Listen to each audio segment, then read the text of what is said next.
Okay, hello everyone. Peeps,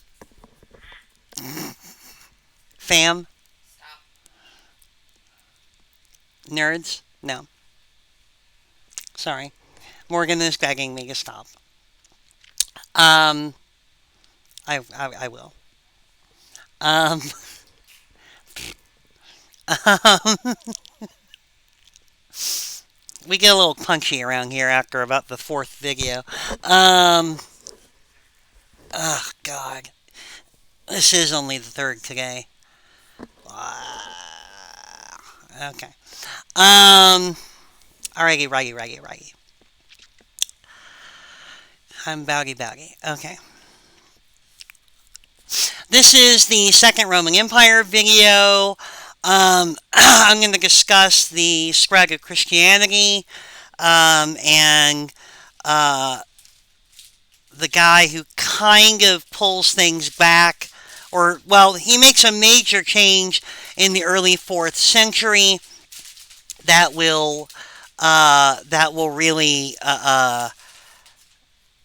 kind of turn things around for the empire for a little while, but ultimately is going to cause a lot of problems. So, okay. So, this is where we go. Okie pokey. Roman Empire 2. Okay, so, uh, where is, there you are. There he is. Roman Empire 2. Um, Christianity, obviously, you may have heard of it. It turned out to be pretty popular. Um, Christianity develops in Eastern Roman territory in the first century CE. And it will spread in Rome over the next few centuries. It will spread fairly slowly until it starts to become more popular for reasons I'll get into. And then it will be taken up by an emperor, the Emperor Constantine, who we'll be getting back to. And after that, once the emperor is into it, pretty much everybody is going to be into it after that. Because when the emperor does it, smart people decide to do it too. Um, so anyway, so what I'm going to do is I'm going to talk to you a little bit about the context of where sort of where Christianity develops, where and when it develops, what's going on there, what is the context for the development of Christianity, and how and why it spread in the empire before becoming a thing that even the emperor is doing. Because again, Christianity, as it turns out, uh, kind of a big factor later on.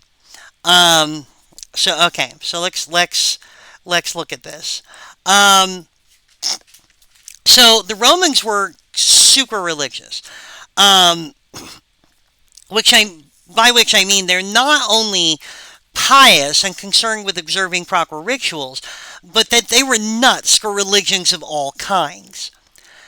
The original Roman religion was a very simple kind of ancestor worship. They believed that the spirits of your ancestors hang around and that you can talk to them and they will watch over you. And if you are doing something that, like if you need help or whatever, you can appeal to your ancestors. They have a little shrine with little figurines that represented their ancestors, and you could light a candle or whatever and appeal to your ancestors to try and bring you good fortune. So this was an ancestor worship. That was the indigenous Roman religion, even as far back as when they were a simple kingship. So when they moved north and conquered the Etruscans, remember this is during the slow growth phase between 500 and 300.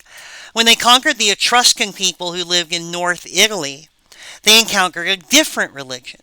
The Etruscan people had a kind of animism, and that they believed that there were spirits that resided in various places. Like there's a spirit of the fields on your farm, there's a spirit of the cave. When you go into a cave, there's a spirit of the cave, there's a spirit of the fields. Every tree had a spirit of the tree, and so on and so forth. And what you would do is, if you wanted a good harvest, you had to appeal to the spirit of the field and try and make it happy, and it would, in return, your crops would grow well. And if you went into a cave and you didn't want to fall and break your arm, you would appeal to the spirit of the cave. And that would be how you did that.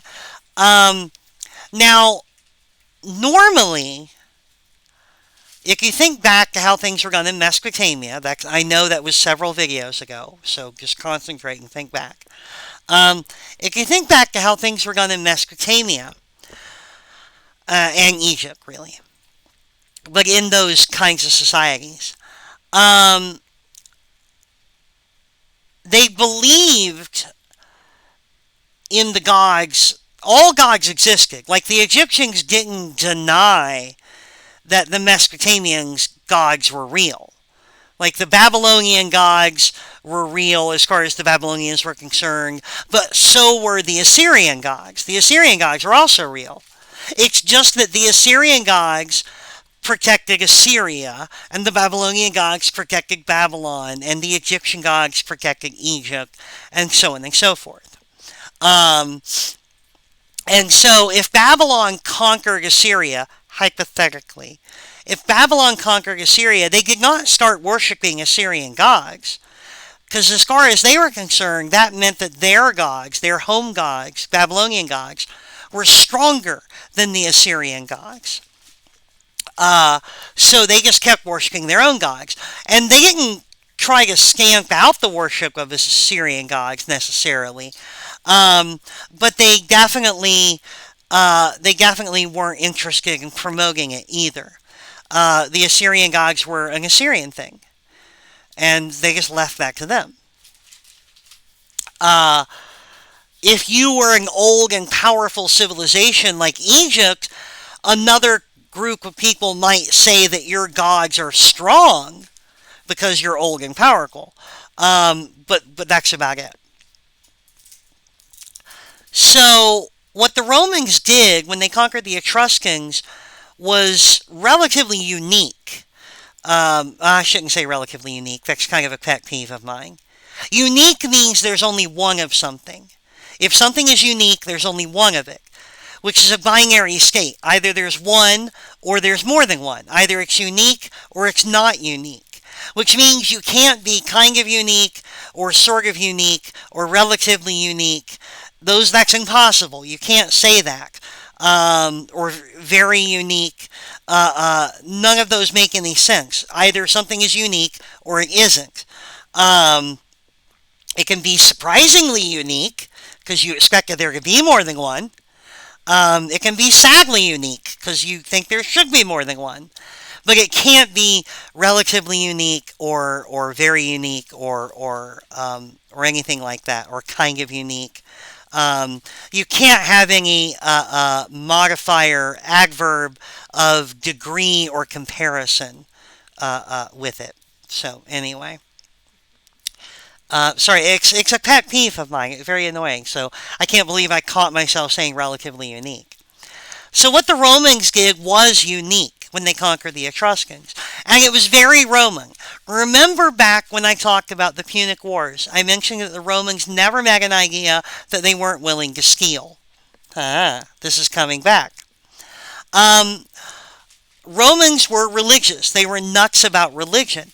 And when they conquered the Etruscans, they just stole. They just took the Etruscan religion. They didn't replace their old religion either. They added Etruscan religion to their religious practices. So now the Romans worshiped their ancestors, but also believed in the spirits of residing in these places. Why did they do this? I don't know. Some people have argued that the Romans were just kind of hedging their bets, like they were like, why piss off some supernatural force if you don't have to, right? Um, Maybe it's just that the Romans were so pious. They really are a pious people. They were very concerned with religion. So when they run across a new religion, they decide to kind of take it and start practicing it. I don't know. Um, the Romans did the same thing with Greek religion when they conquered Greece. Remember, about 150. Again, in a previous video, you are expected to remember things from one video to the next. Um, when they conquered Greece, they straight up stole the Greek pantheon of gods and renamed the gods to Roman style names. Zeus, the Greek god of the sky, renamed to Jupiter. Ares, the Greek god of war, renamed to Mars. Aphrodite, the Greek goddess of love and beauty, renamed to Venus. You may recognize some of those names, by the way. Funnily enough, they didn't rename all of them. Apollo, the Greek god of the sun, in Roman worship, still Apollo. Why? I don't know. Did the guy who was renaming the gods just like he was going down the list and then the 5 o'clock whistle blew and he just clocked out and never got back to it? I don't know. Um, so anyway, um, the Romans were nuts for religion and they kept stealing and adding new religions. So again, in the HBO series Rome, which is it dramatizes a lot of stuff, but they also did a lot of research, and they had Roman history experts there to advise them when they made the show. I can't technically recommend that you go watch it because there's a ton of nudity and violence in it, so I wouldn't feel right about saying, "Hey, go watch this." Um, but if you decide to watch it, you will see Roman characters praying to Roman gods, which used to be Greek gods, like praying to Jupiter, praying to Mars. You will also see them asking for help from their ancestors, and in one scene, you will see them trying to encourage the spirits of the field to be fertile and give them good crops. So you'll see all three of these religions being practiced, and that's how it worked. So anyway, the Romans were nuts for religion. And it wasn't just those three. During Roman times, numerous religions flourished and caught on to varying degrees. Um, and like I said, the Romans were happy to honor multiple religious traditions. Um, okay. Now, the practice of borrowing ideas from one religion to create a new one or change an old one is called syncretism. And a syncretic religion is a religion that is formed by blending ideas from other religions. You'll notice that I didn't say that the Romans weren't always practicing syncretic religion. The ancestor worship, the spirits of places, and the Roman gods. These were three distinct religious traditions, and they weren't blended in any way. They remained distinct modes of worship and modes of appealing to the supernatural.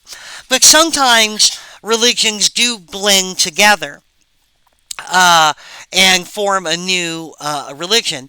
A superb example of this, of syncretism, is the Catholic Church in medieval times. As the Catholic Church spread into formerly pagan parts of Europe, it encountered a lot of local practices that people in those places were reluctant to give up. The answer was elegant. The church adopted these practices and just changed the name of them, the name and the nature of these practices to suit Christianity. Like a lot of saints started out as pagan gods or spirits that were venerated by the local pagan population. A great example of this in Ireland is Bridget.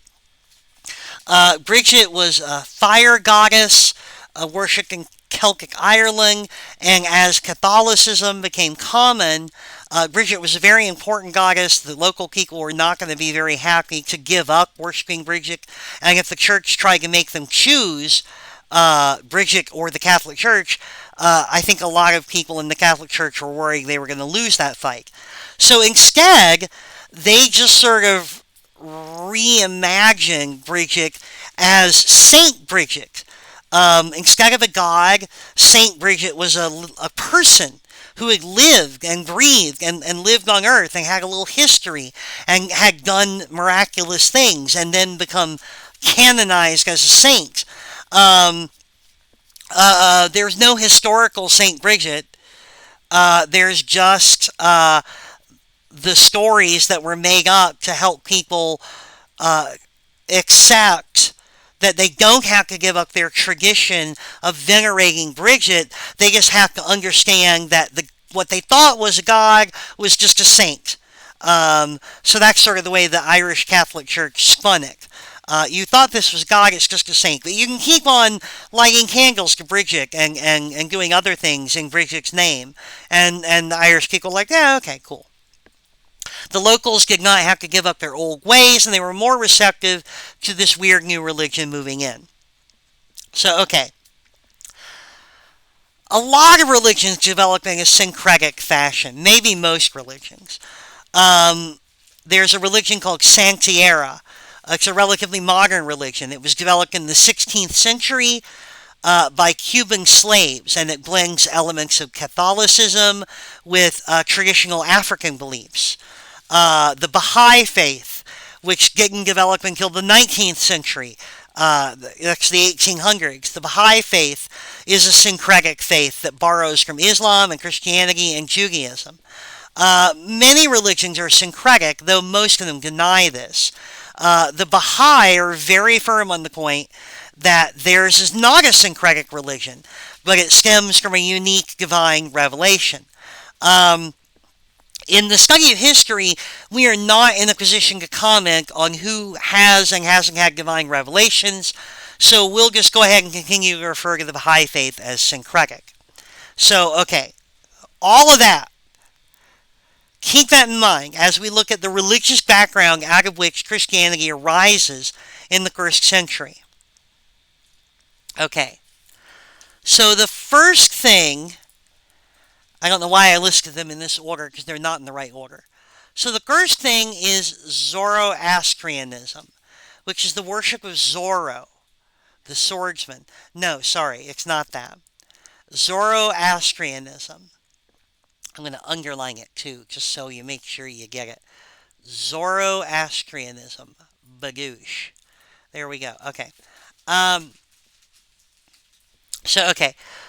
Zoroastrianism is only sort of important in a second-hand way, but it's going to be important enough that we want to talk about it. So Zoroastrianism was a Persian religion. There's the Persians again. And it dates back to at least the 6th century BCE. In other words, it dates back to the 500s BCE, which you'll note is about 500 and change years prior to Christianity. It was not widely practiced in the Roman Empire. However, in the 1st century CE, so when Christianity would have been getting going, it was still very popular in the lands of the east of the Roman Empire. That is to say, Lebanon, Palestine, Syria, all those places. Those places, the Holy Land of Christianity, would be included in that, the Eastern Mediterranean.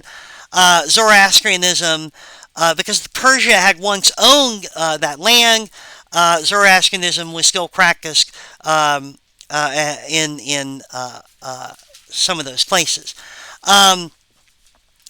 And it's going to have a big influence on Judaism, which, of course, Judaism informs the development of Christianity for obvious reasons. Um, so what happens is, in the 5th century BCE, so in the 400s, there were a lot of, and I didn't go into this in detail, although there's a reading on it that I gave you, or I will have given you. I don't know how to talk about that, because by the time you see this video, the reading will have already been up on Blackboard, and so I can say I gave it to you. But I haven't done it yet, so I can say I will give it to you, or I will have given it to you. It's complicated. It's like time travel. Anyway, there's a reading on the early Hebrews and how they developed monotheism. But one of the things in history is that when the Assyrians and then later the Babylonians crushed the crushed Israel, the northern kingdom, and destroyed the temple in Judah, the southern kingdom, they led off thousands and thousands of Hebrews into captivity in Babylon. Okay, so what happens in the 400s is that Persia, this is the 14, or around the 500s actually, sorry. In 500 BC, Persia comes rolling through that area as they're expanding through Mesopotamia. And this is the same Persian Empire that Alexander will destroy a few hundred years later. So let's keep that in mind. Persia comes rolling through Mesopotamia, comes rolling through the Babylonian territory. They defeat the Babylonians, and they liberate the Hebrew people. So, the Hebrews had exposure to Zoroastrianism through their Persian liberators. And not coincidentally, a bunch of important features of Zoroastrianism start showing up in Hebrew religion after this. So Zoroastrianism does not directly influence Christianity, but it influences Judaism, which influences Christianity. Is that clear? Okay. So let's talk about what it is and which religious beliefs from Zoroastrianism wind up showing up in Christianity via Judaism. So Zoroastrianism is based on the belief that there is a single transcendent God called Ahura Mazda. And he is a wise and benevolent creator God. He created the world, all the people in it, and normally the world and all the people in it they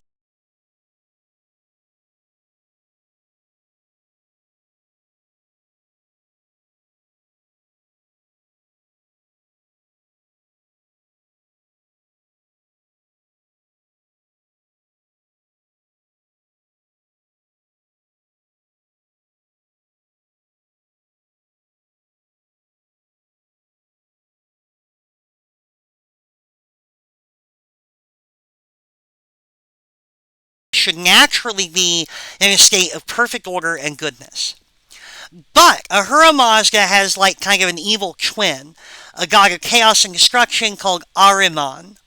And Ahriman is constantly fighting with Ahura Mazda and corrupting Ahura Mazda's creation. So if there is evil in the world, if there is pain and suffering in the world, if bad things happen in the world, that's because of Ahriman. Ahura Mazda created the world perfect, and Ahriman gets in and kind of corrupts things. Now this should all sound kind of familiar at this point.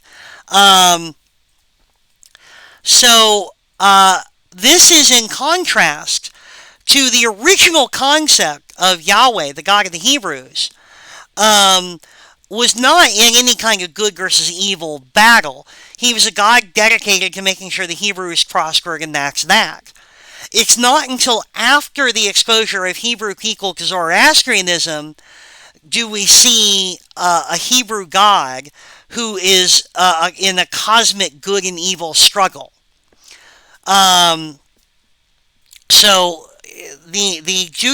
Judaism gets this idea of a good God versus an evil force from Zoroastrianism.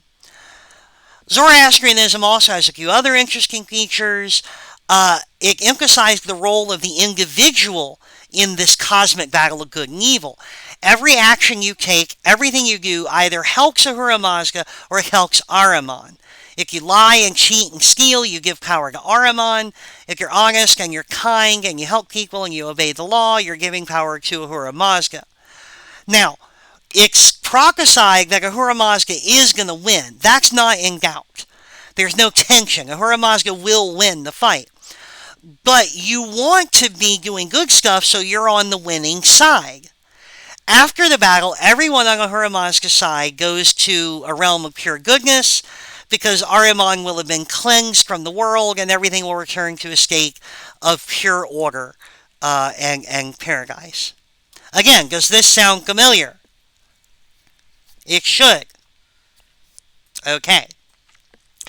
So Zoroastrianism had major influence on the theology of Judaism after their Babylonian captivity. None of the key concepts of the faith appear in any Hebrew text written before this. But in the centuries after it, Judaism would fully integrate these ideas into its theology. But because Zoroastrianism was never very popular in the Roman Empire, it doesn't directly influence the Romans or Christianity. Okay, so the next one we're going to talk about. Is, I put these in reverse order for some reason, is Mithraism. Mithraism.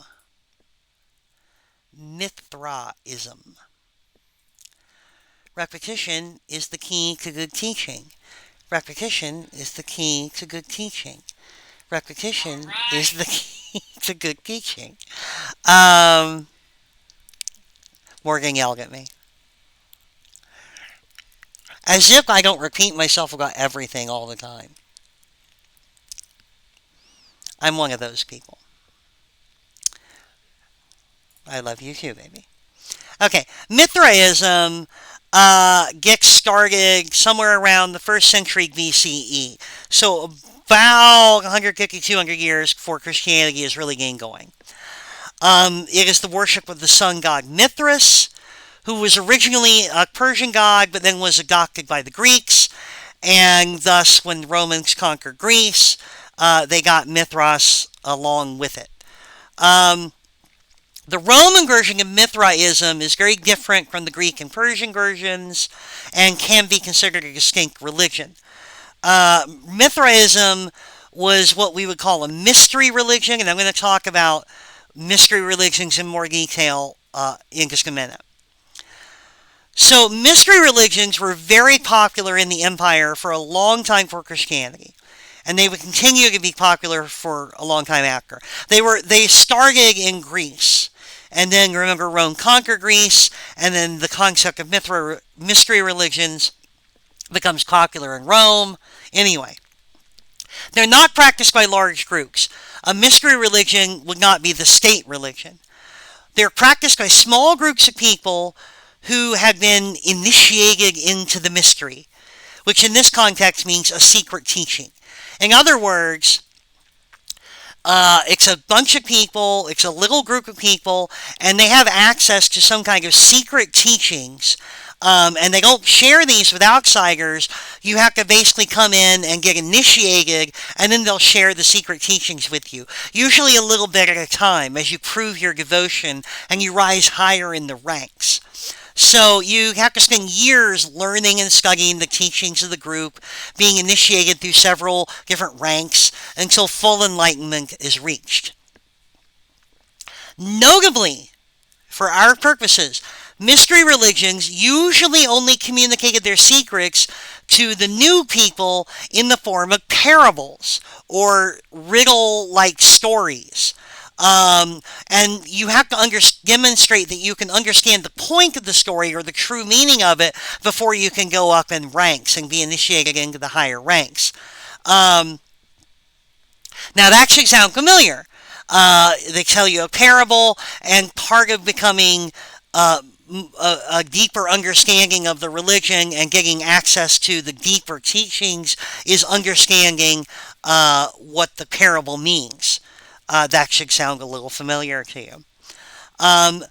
Likewise notable is that the point of all of this initiation in mystery religions is the same. All of the mystery religions have the same point, which is the salvation of the soul. So, mystery religions are what we call soteriological. Let me type that on the thingy. I'm gonna... No. Give me the... Okay. Da da da da da da da da da da. Okay.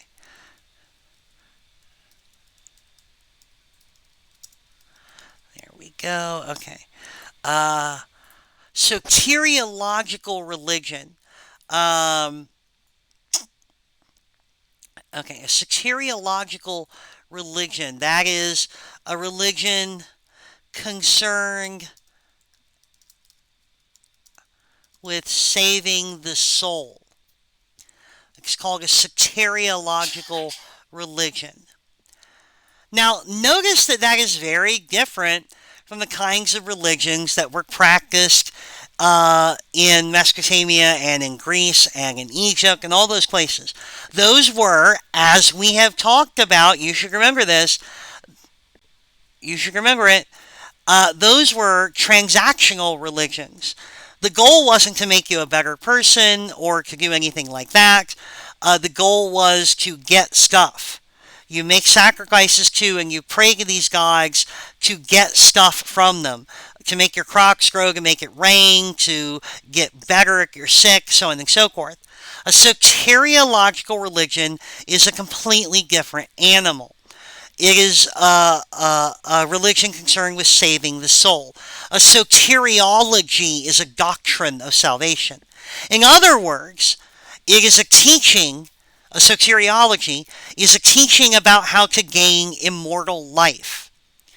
Remember, the default religious view in this era is that when you die, you die. You might leave behind a ghost or a spirit that can aid your descendants, but you are gone.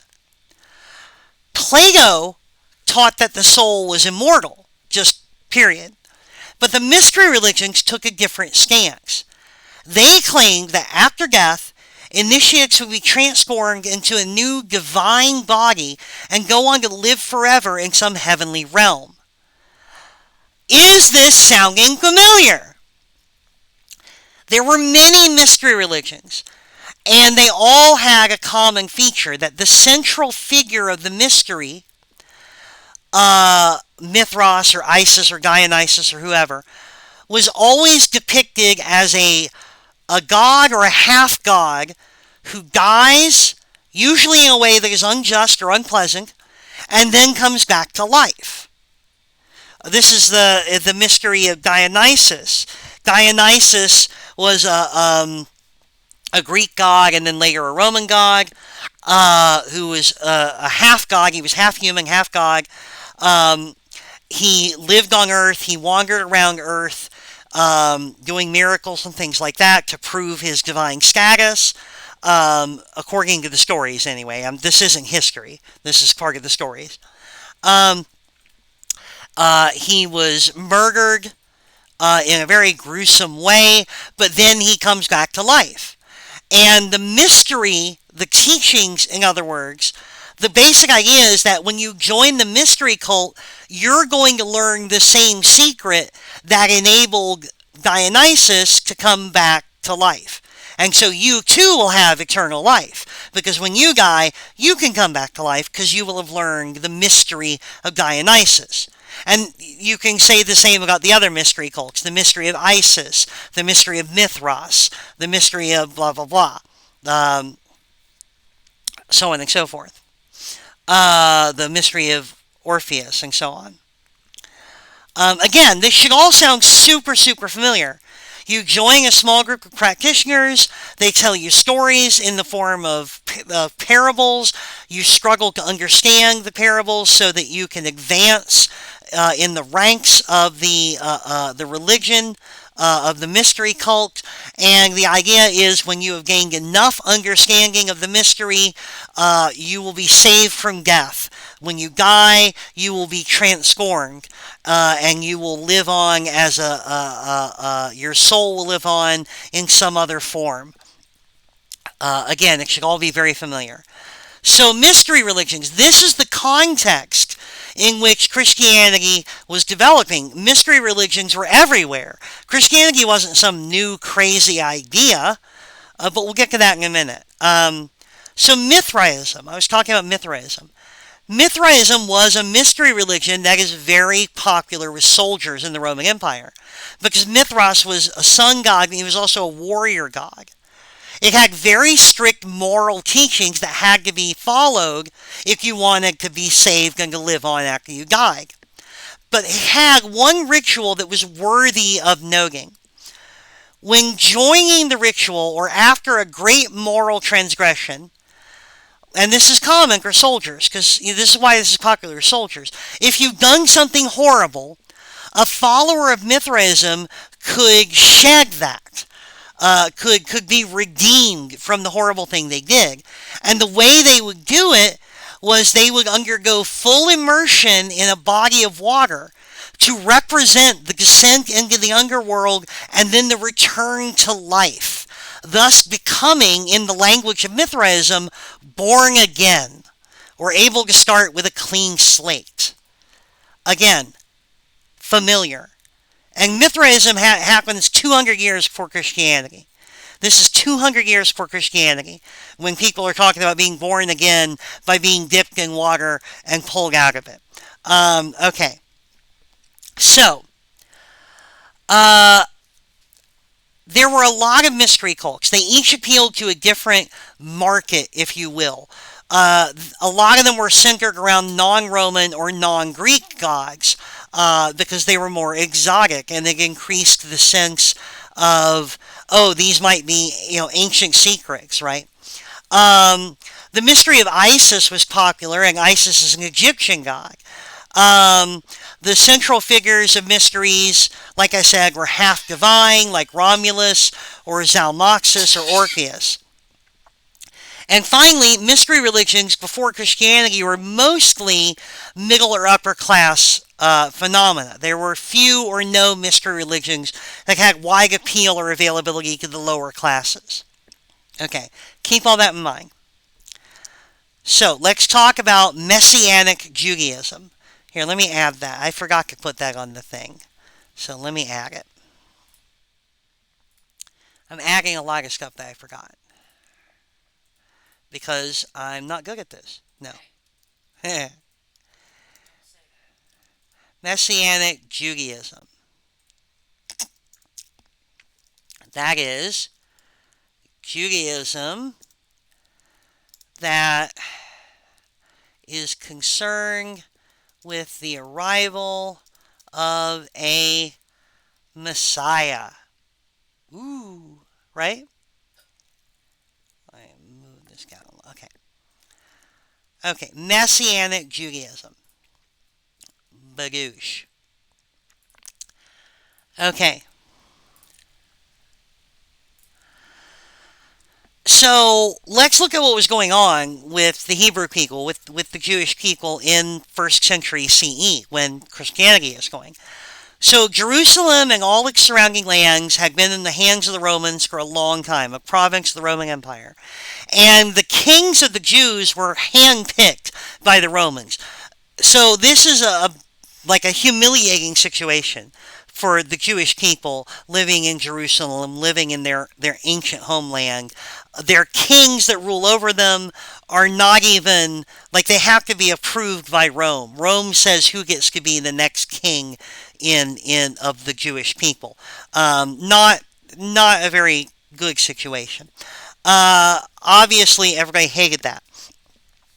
And what they were looking for was someone that would get them out of this situation, that would make the Romans go away, and that would return the land to the Jewish people, to the Hebrew people.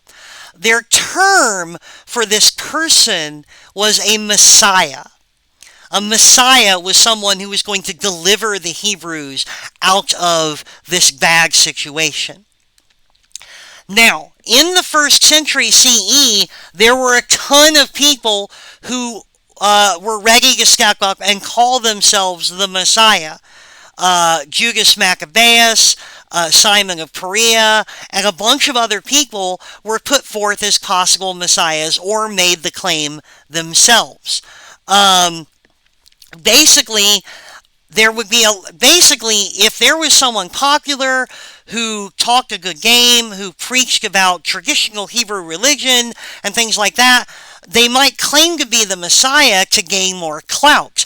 Or other people, some of their followers, might claim that this person was the Messiah in order to get them more attention and more followers.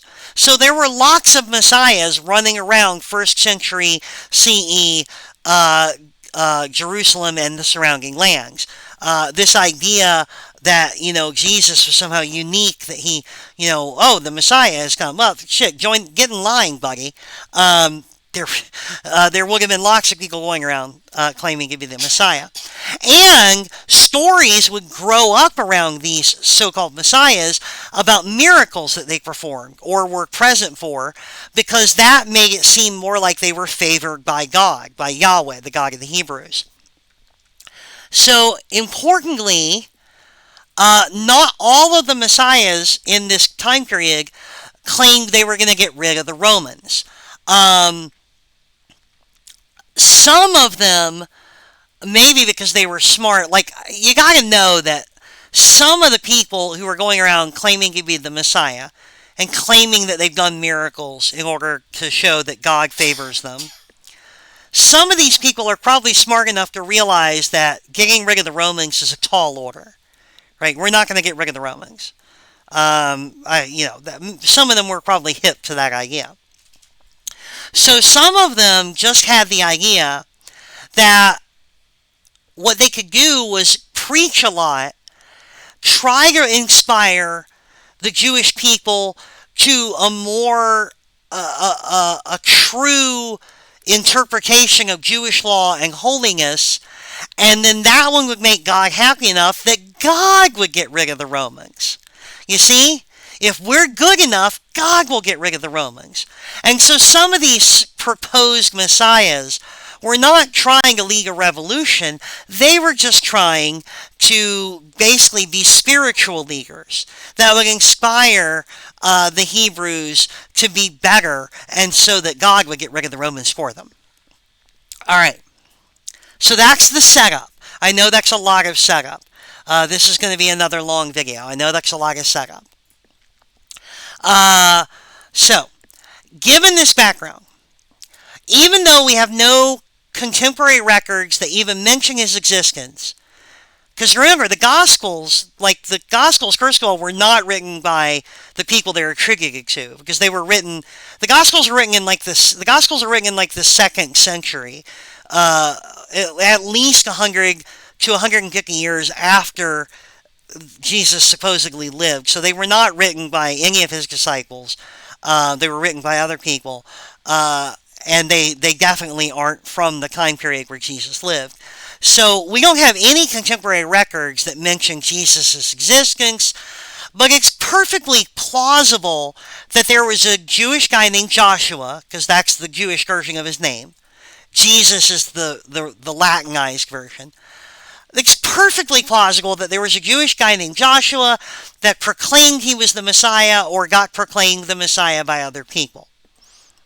Perfectly plausible. It's completely believable that this could have happened.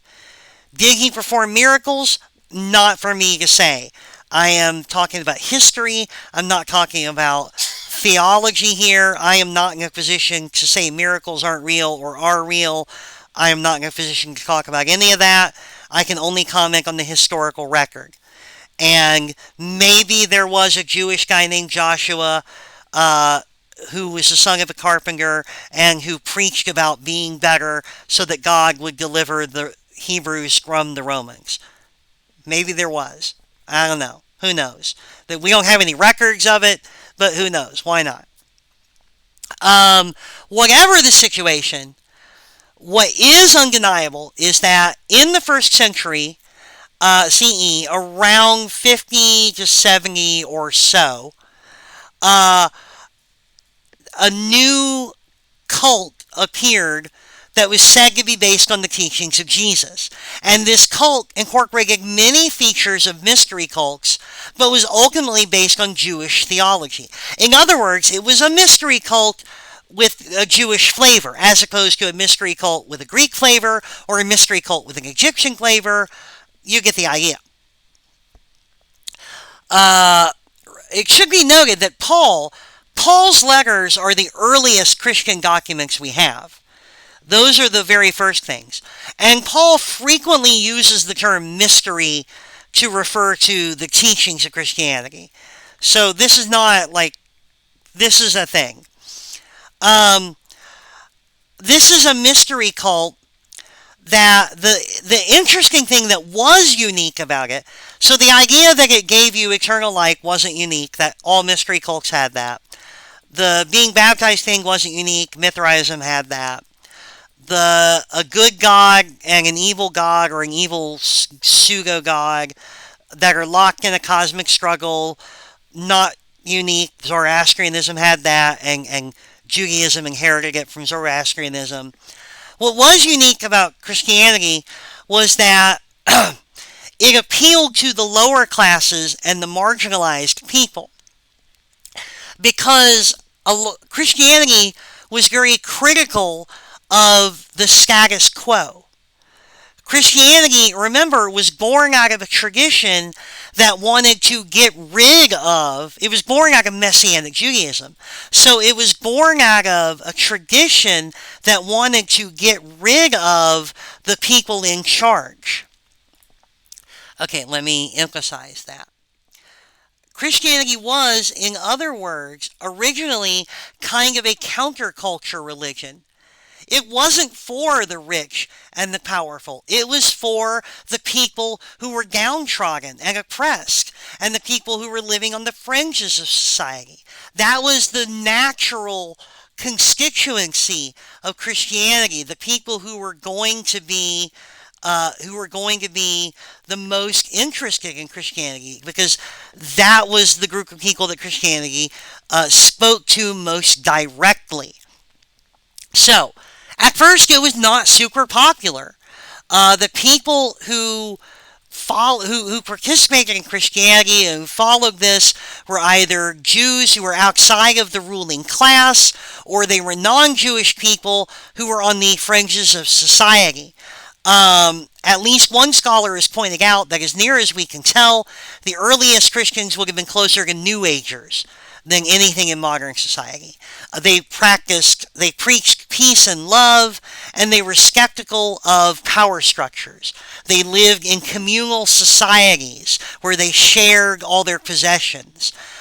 They were earnestly waiting for the end of the world as they knew it, which they thought was going to happen really, really soon. They were hippies. They were live in a commune and hand out badly printed flyers in malls. Hippies. This was what the early Christians were. One of the main reasons we can conclude Christianity wasn't super popular or widespread in the early days is just a lack of documentary and archaeological evidence. If there was a lot going on with Christianity, if a lot of people were into it, there would be a lot more artifacts related to it, there would be a lot more people mentioning it. But early writers in the 1st and 2nd century CE, a lot of them seem to barely know that it exists, and they seem at pains when they do mention it. They seem to assume that their audience doesn't know that it exists or has no idea what it is either. So anyway, but there's virtually nothing. So there's virtually nothing in the terms of documentary and archaeological evidence from the 1st century, which means that there's just not enough stuff from this period for Christianity to have been a big deal. The first New Testament scripture to be written was probably 1 Thessalonians, and all of the genuine letters of Paul were written well before the Gospels. The genuine letters of Paul were written about 30 years or so after the dates commonly attributed to the life of Christ, so around 50 or so CE. The Gospel of Mark was written about 50 years later, around 100. Luke and Matthew, a little after that. And they took Luke and Matthew copied a bunch of stuff directly from Mark. Um, exact phrasing. So Luke and Matthew were just copying Mark and adding in little bits of their own stuff. The Gospel of John was written close to the middle of anywhere from 135 to 150. And the rest of the New Testament scriptures were written in the late 2nd century. Anything after 175. Paul was the earliest Christian writer whose work we have, and he was an early leader in the church. We know that he was a real person. He has an attested life. He ran afoul of the Romans. We know about that. But not even all of the letters attributed to him are written by Paul. 6 of the epistles, Ephesians, Colossians, 2nd Thessalonians, 1st and 2nd Timothy, and Titus, are all generally agreed to have been written by one of Paul's followers using his name. So anyway, the tradition that the Gospels were written by disciples of Jesus doesn't even show up until the late 2nd century. And there were early Christian groups that didn't believe it. Some Christian groups did, some Christian groups didn't. But yeah, that comes in much later. So anyway, there were a lot of varieties. So we're talking about the context in which Christianity grew up.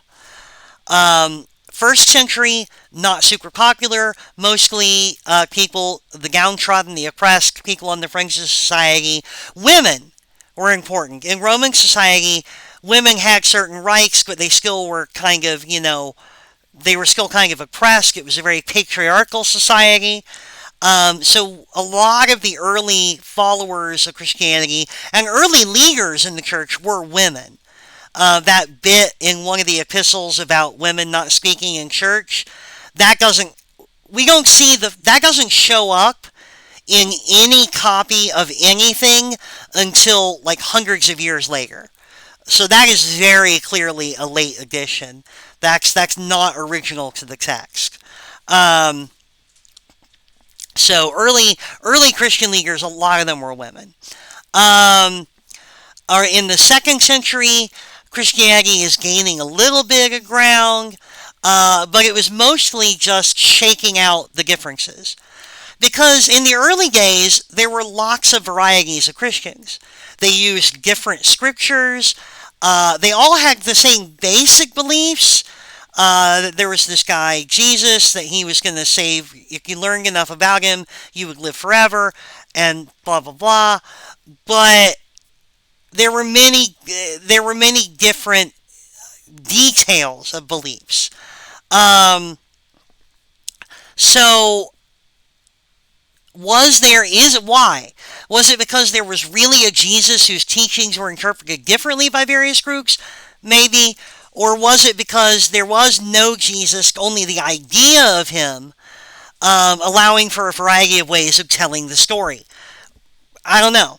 Whatever the reason, there were a lot of groups in the early history of Christianity with their own ideas of what Christianity even was. Some of them were what were called adoptionists, which means that they believed Jesus was human, who was fully human, and he became divine after he was baptized. He was adopted by God, in other words. There was another group that believed that Jesus was divine, but he wasn't equal to God, so they denied the Trinity. There was another group that believed that Jesus was fully divine, so fully divine that he was an incorporeal spirit, that he was just a heavenly ghost, kind of, and he only appeared to have a human body, which means he never actually suffered and died on the cross. He just appeared to. There was one group that thought that the world was not created by God, but was created by the devil, or whoever the evil deity is, that the devil created the world, and learning about God and Jesus will help you escape the material world. And there was another group that believed that the God of the Old Testament and the God of the New Testament were two different beings, that the God of the Old Testament was evil and the God of the New Testament was good. So anyway, all of these groups had their own scriptures, with no one set of scripture that was used by all the groups. Some of the scholars read the Gospel of Mark as an adoptionist gospel, and it is widely accepted that the Gospel of John expresses many Gnostic ideas, expresses many ideas that are consistent with this idea that the world was created by Satan and that God will let you escape it. Um, there are the various Gospels and other scriptures that didn't make it into the modern Bible that we have today. Um, the Gospel of Judas, the Gospel of Mary. There are all kinds of books out there. We have or fairly complete copies of a lot of them. There's a gospel that tells the story of Jesus when he was a child, which isn't in the gospels that are canonical now. Um, so anyway, lots of different scriptures. Uh, they all, in other words, these people all consider themselves Christians because they all have the same basic idea of worshiping Jesus and having their souls saved in some fashion or another, but they all had their own interpretation of this idea, expressed in a wide variety of different scriptures. Every group had scriptures they preferred, um, and so on. Uh, so anyway, the group that kind of won is what we would call the proto-Orthodox Christians. In other words, the group that won is the group that kind of represent the view expressed by the modern canonical scriptures. Um, they're the ones, in other words, like we know them mainly because they're the ones whose ideas carried on. Have you ever heard the phrase history is written by the winners? Well, the history of religion, this of the Christian religion, for a long time was largely written by the winners, by the people who held this one particular idea. That Jesus was both human and divine, that Jesus and God and the Holy Spirit are all three co-equal, they are separate yet the same. That's the doctrine of the Trinity, whatever. Um, in any case, there was a lot. Uh, they kind of won the argument. So theirs are the views that we're most familiar with. Okay.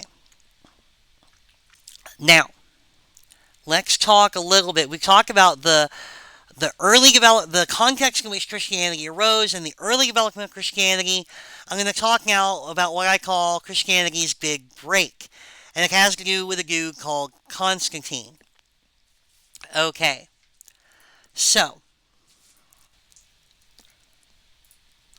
another long video. I know I have a lot to say on this subject. So, in the 3rd century, the Pax Romana, talked about that in the other video. If you haven't watched it, I don't know why you're watching these out of order. Go watch it. The Pax Romana was ending, and the crisis of the 3rd century was getting going. Christianity is out there. It's not super popular, but it's out there. It's a counterculture religion that says everything sucks and the world is going to be ending soon.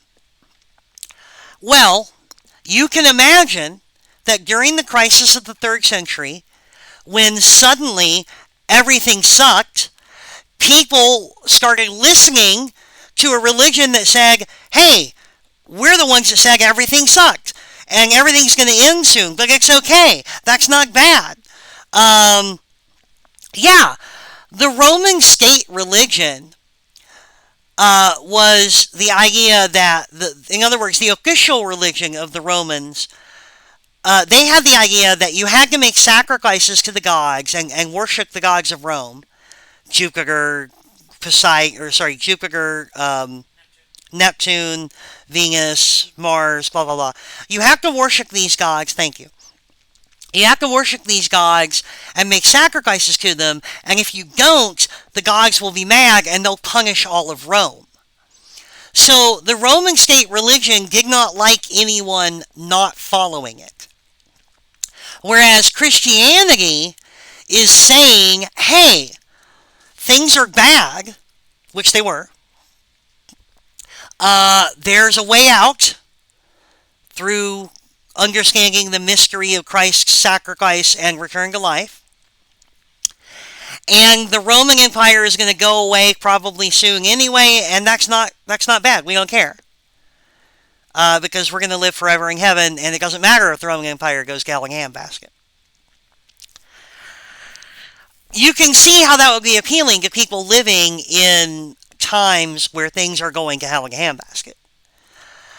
You can also see how this would make the people in charge of the Roman state religion super duper angry. The Roman state religion said if you don't follow the Roman state religion, the gods will get mad and punish Rome. And look here, there's a bunch of people who aren't following the Roman state religion. So it's their fault. All these Christians out here are making things bad. Get it? See what they're thinking there? They kind of got things reversed. There were a bunch of Christians, people were becoming Christians because things sucked.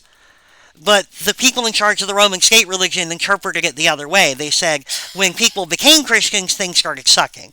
So, anyway. So, Christians were persecuted, but there were getting more and more Christians in the empire. Now, this brings us to Constantine. Constantine was an emperor. Why would he become a Christian if Christianity is a religion that criticizes the status quo? Well, first of all, the first thing you need to know about Constantine is that he wasn't just a Christian. Constantine claimed to be the son of Apollo. He followed the rituals of Mithraism. Like any good Roman, he worshipped his ancestors. In other words, Constantine tried to have it all. He tried to have his cake and eat it too. Why did he proclaim himself to be a Christian when he said he was literally the son of a pagan god? Well, probably. I mean, maybe he really meant it. Maybe he was sincere in his Christian faith, if a little confused. I don't know. But maybe he did it because there were a lot of Christians out there, and if he took on Christianity as one of the faiths that he cared about, he might get their loyalty. The Christians were used to being persecuted. They were used to being on the outside. They were used to being the underdogs. An emperor who is trying to stabilize an unstable empire could benefit from suddenly getting on his side a massively growing group, a massively growing religion. If he could suddenly get all the people practicing this rapidly growing religion on his side, well, gosh, that's good, right? That's going to help him out. So I don't know why he converted to Christianity. Maybe it was sincere. Maybe it was a calculated political move. I don't know. But in 312, after he converted, the religion really took off. The emperor converts to Christianity, and holy poo-poo, everybody is going to be doing it then. So anyway, the thing is, though, in converting to Christianity, Constantine could not allow it to continue being a counterculture religion. He's the emperor. He's in charge of the Roman Empire. The thing that Christianity was saying was going to collapse. He's the guy in charge of everything. And Christianity is saying everything is completely effed in the B. So that's not something Constantine can allow. What Constantine did was he used his power as emperor to gather up hundreds and hundreds of bishops and have them hammer out a single set of Christian views. This was at the Council of Nicaea. It happened in the Roman city of Nicaea. It was a Roman city, but anyway. In the Roman city of Nicaea, he had all of these religious leaders, these Christian religious leaders, get together and agree. And this is not that he was like, I'll leave you alone until you all agree. No, this is a guy with a massive army at his back and a sword in his hand saying, "You're all gonna agree, right?" So, yeah. This is the hammering out of the views that would become mainstream Christianity as we understand it. And it was also a way of shearing off a lot of the counterculture parts of Christianity, of smoothing them down. And getting rid of the things that challenged the status quo. Christianity was being made into a state religion, a religion that could be practiced by the people in charge rather than the people criticizing the people in charge. So, okay.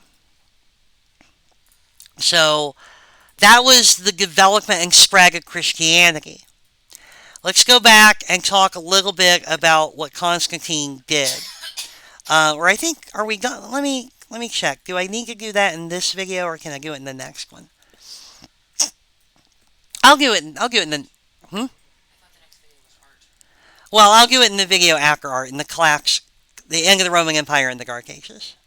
I'll do it in that one. Okay.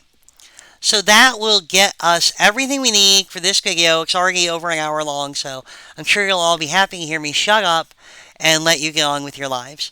Yay! Have fun, be well, take care. I may put up a reading that has some of the information about Christianity, just in case. I know it was a lot, and it was maybe kind of hard to follow at times, so I may put up a reading so that you can have it at your reference. Okay, take care, be well.